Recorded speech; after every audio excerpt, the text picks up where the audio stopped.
হেঁটে হেঁটে দাঁত মাজলে কি দারিদ্রতা দেখা দেয়? কোনো খাবার বা পানি সারা রাত যদি খোলা অবস্থায় থাকে তাহলে নাকি ওই পানি বা খাবারে শয়তান প্রস্রাব করে দেয়।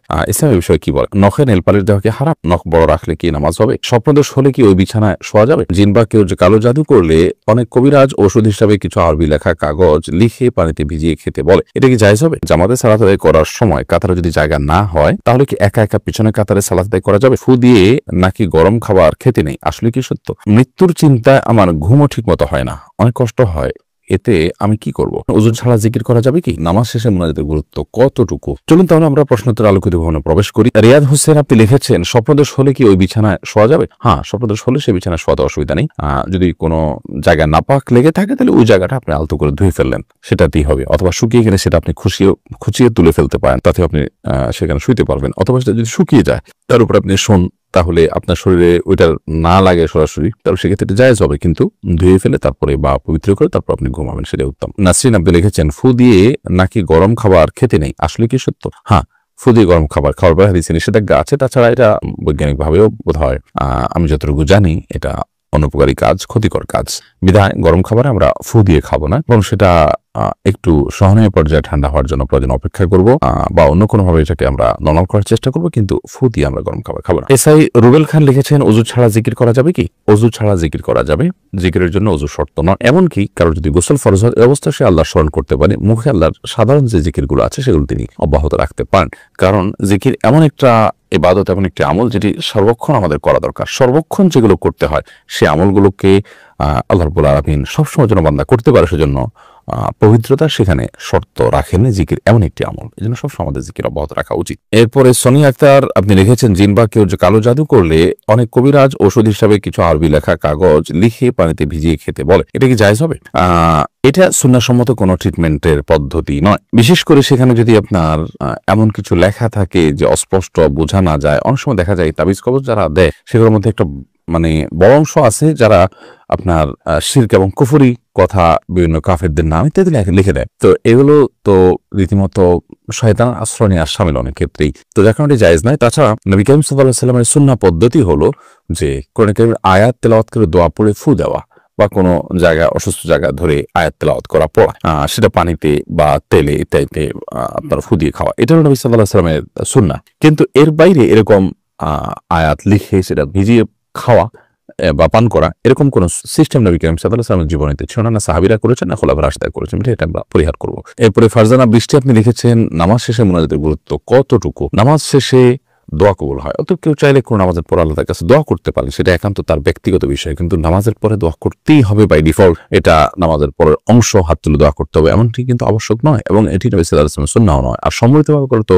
প্রশ্ন ওঠে না, কারণ নবী সাল্লাল্লাহু আলাইহি ওয়াসাল্লাম কিন্তু কিংবা খোলাফায়ে রাশিদা কিংবা সাহাবায়ে কেরাম থেকে বর্ণিত নয়। মাহবুব আল মিনহাজ এর থেকে আপনি লিখেছেন, হাতের কোনো অংশে যদি অনিচ্ছাকৃত ঘাম বা সুপার গ্লু লেগে যায় আর যদি ওযুর পানি ওই পর্যন্ত না যায় তাহলে কি ওযু হবে না? তাতে ওযু হবে না, অতএব সেটি দূর করতে হবে। আপনি গামের কথা বলেছেন, ঘাম লিখেছেন, যাই হোক, তো গাম বা সুপার গ্লু এটার কারণে যদি আঠা ইত্যাদির কারণে যদি আপনার সেই ত্বকে পানি না যায় তাহলে অবশ্যই ওযু হবে না, এবং এটার জন্য আপনাকে যে কোনোভাবে ওটা রিমুভ করতে হবে। ইব্রাহিম নাজিম পলাশ এর দিকে আপনি লিখেছেন, জামাতে সালাত আদায় করার সময় কাতারে যদি জায়গা না হয় তাহলে কি একা একা পিছনে কাতারে সালাত আদায় করা যাবে? কাতার সামনেটা ফিল আপ হয়ে গেছে, আপনি একা আছেন, তাহলে সেক্ষেত্রে সামনে কাতার থেকে কাউকে শরীরে টাচ করবেন, তিনি বুঝবেন যে পেছনের লোক তাকে ডাকছে, তাহলে তিনি আস্তে করে বরাবর পূব দিকে চলে আসবেন, কিবলার দিক থেকে মুখ ফেরানো ছাড়া পেছনে তিনি চলে আসবেন, আসলে দুজন মিলে জামাত সালাত আদায় করবেন। এটা হলো উচিত। একা একা কাতারে দাঁড়ানোর পরে হাদিসে নিষেধাজ্ঞা আছে, উৎসাহিত করা আছে, এটা করতে হবে। আমাদের সমাজে মানুষ এটা জানে না, যার কারণে কারো গায়ে টাচ করলে বা কাউকে টান দিলে তিনি ভুল বুঝতে পারেন। এরকম যদি হয় তাহলে সেক্ষেত্রে নিরুপায় হয়ে তিনি একা একা তো নামাজ পড়তেই পারেন, যে তার কোনো আর উপায় নেই। তবে মানুষকে বোঝানো উচিত এই বিষয়ে। অনন্ত আকাশ আপনি লিখেছেন, মৃত্যুর চিন্তায় আমার ঘুমও ঠিক মতো হয় না, অনেক কষ্ট হয়, এতে আমি কি করব? অতিরিক্ত মৃত্যুভীতি, এটা দর্শনীয়। এটা বেশিরভাগ ক্ষেত্রে ব্ল্যাক ম্যাজিকের কারণে হয়ে থাকে। কবরে যদি তাবিজ পুঁতে রাখা হয় কাউকে ক্ষতি করার জন্য, ব্ল্যাক ম্যাজিকের কোনো কিছু পুঁতে রাখা হয়, তাহলে সেক্ষেত্রে মৃত্যুভীতি অনেক বেশি হয়, অনেক সময় মানুষ মৃত্যুর দিকে পতিত হয়। কিন্তু মৃত্যুভীতি, অতিরিক্ত মৃত্যুর চিন্তা, এটা দূর করবার জন্য, অর্থাৎ যদি এখানে থাকে ব্ল্যাক ম্যাজিকের কোনো ব্যাপার থাকে, তাহলে সে দূর করার জন্য আপনি রুকিয়াতে যাবেন, এবং সেই কবরে যদি কোথা থাকে সেগুলো উদ্ধার করে সেগুলো ধ্বংস করলে ইনশাআল্লাহ আপনি সুস্থ হবেন। এর বাইরে মৃত্যুর চিন্তা আপনার যদি হয় স্বাভাবিক পর্যায়ে, তাহলে সেক্ষেত্রে সেটা তো ভালো, মৃত্যুর চিন্তা হলো, আল্লাহ তাআলার কথা স্মরণ হলো, সেজন্য আপনি তাকওয়ার পথে চলতে পারলেন, আপনি হারাম থেকে বেঁচে থাকতে চললেন, এই লেভেলে যদি হয় তাহলে সেটা অবশ্যই প্রশংসনীয় এবং সেটা তো বরং কাম্য। সকাল সন্ধ্যায় এদিকে আপনি লিখেছেন, আমি অনেকের কাছে শুনেছি কোনো খাবার বা পানি সারা রাত যদি খোলা অবস্থায় থাকে তাহলে নাকি ওই পানি বা খাবারের শয়তান প্রস্রাব করে দেয়। ইসলামের বিষয়ে কি বলে? দেখুন, এমনিতে নবী করিম সাল্লাল্লাহু আলাইহি ওয়াসাল্লাম নিষেধ করেছেন আমরা রাতে শোয়ার সময় যেন কোনো খাবার বা কোনো পাত্র এমনকি যেন খালি যেন না রাখি। শয়তান বিচরণ করে, দুষ্টজিন বিচরণ করে, সেটাকে ঢেকে রাখতে নবী সাল্লাল্লাহু আলাইহি ওয়াসাল্লাম নির্দেশ করেছেন। আমরা অনেকেই এটার প্রতি খেয়াল রাখি না, কিন্তু তাই বলে শয়তান পেশাব করে এরকম কোনো কথা কোরআন হাদিসে কোথাও বর্ণিত হয়নি। এগুলো আমাদের সমাজে প্রচলিত কথা।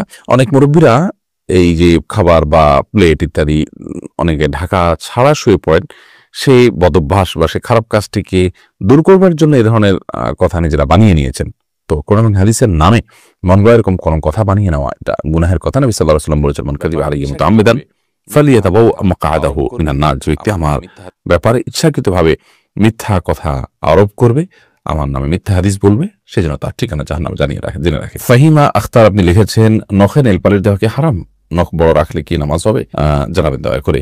বোন ফাহিমা, নখে নেল পালিশ দেওয়াটা হারাম না, কিন্তু নেল পালিশ দিলে আপনার উজু হবে না, গোসল হবে না, সেটা হলো একটা ব্যাপার। তো এই জন্য আপনি যদি এমন করেন যে নেল পালিশ মাসিকের সময় বা সন্তান প্রসব পরবর্তী সময় যে ব্লিডিং হয় সেই সময়টাতে যদি নেল পালিশ দেন তাহলে সেক্ষেত্রে নামাজ যেহেতু নেই অতএব দিতে পারেন। আর নখ বড় রাখা এটা সুন্নাহর খেলাফ, নামাজ তো হয়ে যাবে, কিন্তু নখ বড় রাখা এটা সমস্ত নবীদের যে কমন সুন্নাহ আছে, সুনান ফিতরা যেটাকে বলা হয়, সেটার পর খেলাফ কাজ, যার কারণে ঠিক করা যাবে না। তবে নামাজ হয়ে যাবে যদি আপনি পানি এই নখের উপরে এবং নখের নিচে আপনার চামড়া মানে সামনের যে অংশ চামড়া পর্যন্ত আঙ্গুলের মাথা পর্যন্ত যদি আপনি পানি। রাসেলমি আপনি লিখেছেন, হেঁটে হেঁটে দাঁত মাজলে কি দারিদ্রতা দেখা দেয়? না, এটা সম্পূর্ণ কুসংস্কারের জন্য বিশ্বাস। হেঁটে হেঁটে দাঁত পরিষ্কার করলে, দাঁত মাজলে, ব্রাশ করলে এর কারণে দারিদ্রতা দেখা দিবে, অভাব দেখা দিবে, অনটন দেখা দিবে, এরকম কেউ বিশ্বাস করলে সেটি গুনাহের কারণ হবে এবং এটি সম্পূর্ণ কুসংস্কারের জন্য বিশ্বাস। ফয়সাল আহমেদ আপনি লিখেছেন, ব্যাংক থেকে লোন নিয়ে বাড়ি করা জায়েজ হবে কিনা? ব্যাংক থেকে লোন নিয়ে যদি বাড়ি করেন তাহলে সেক্ষেত্রে সুদি লোন নিয়ে বাড়ি করলে সেটি অবশ্যই হারাম হবে। মানুষের বেঁচে থাকার জন্য মাথা গোজাবার একটা ঠাঁই থাকার দরকার আছে, কিন্তু হারাম উপার্জন করে কিংবা সুদভিত্তিক লোন নিয়ে বাড়ি করার কোনো প্রয়োজন নেই। একজন ইমানদার সুদকে সর্বতভাবে বর্জন করার চেষ্টা করবেন, সেটি যদি না করেন তাহলে তিনি গুনাহগার হবেন। অতএব শুধু লোন নিয়ে বাড়ি করা জায়েজ নয়। আপনি যদি শরিয়া ভিত্তিক লোন নিতে পারেন তাহলে তার পদ্ধতিটা এমন হতে পারে যে যিনি আপনাকে লোন দিয়েছেন তিনি আল্লাহর জন্য দিয়েছেন, সাধারণত ব্যক্তি পর্যায়ে এটা হতে পারে, অথবা যিনি লোন দিয়েছেন বা যে প্রতিষ্ঠান লোন দিয়েছে তারা আপনাকে বাণিজ্যিকভাবে লাভবান হওয়ার জন্য লোন দিয়েছেন, তাহলে সেক্ষেত্রে তারা আপনাকে আপনার নির্মাণ সামগ্রী কিনে দিবেন, তারা কিনে আপনার কাছে হস্তান্তর করবেন এবং সেক্ষেত্রে তারা অতিরিক্ত দাম ধরবেন, কিনে অতিরিক্ত দাম ধরে আপনার কাছে সেল করবেন এবং সেটা আপনি কিস্তিতে পরিশোধ করবেন। এভাবে জায়েজ হতে পারে, বাট নর্মালি এই প্র্যাকটিসটা ইসলামী ব্যাংকগুলো পর্যন্ত সঠিকভাবে করে না। যদি সঠিকভাবে করতে চায় বা করে তার ইনশাআল্লাহ সেভাবে আপনি লোন নিয়ে বাড়ি করতে পারেন। নিজুম নিশি আইডি থেকে আপনি লিখেছেন, আমাদের এলাকায় অনেকে বলে মাগরিবের আজানের সময় কিছু খাওয়া ঠিক না, এটা ইসলামের দৃষ্টিতে কতটা সঠিক? মাগরিবের আজানের সময় কোনো কিছু খাওয়া ঠিক না এরকম কোনো কথা কোরআন হাদিসে কোথাও বলা হয়নি। এটা একেবারেই কুসংস্কারের জন্য বিশ্বাস। দিন এবং রাত 24 ঘন্টার ভিতরে এমন কোনো সময় যে সময়টাতে খাওয়ার ব্যাপারে শরীয়তের কোনো বিধিনিষেধ আরোপ করা হয়েছে যে এই সময় খাওয়া ঠিক না, এই সময় খাওয়া ভালো না। ঘুমের ব্যাপারে বলা হয়েছে মাগরিবের পরে ঘুমানো ভালো নয়, এশার আগে। নবী সাল্লাল্লাহু আলাইহি ওয়াসাল্লাম এই সময়ের ঘুমটাকে অপছন্দ করতেন। এটি এশার নামাজকে রিস্কের মধ্যে ফেলে দিতে পারে, সেটি ভিন্ন বিষয়। বাট এর বাইরে আপনার মাগরিবের সময় খানা খাওয়া নিষেধ, পান করা নিষেধ, এরকম কোনো কথা কোন দেশে বলা হয়নি।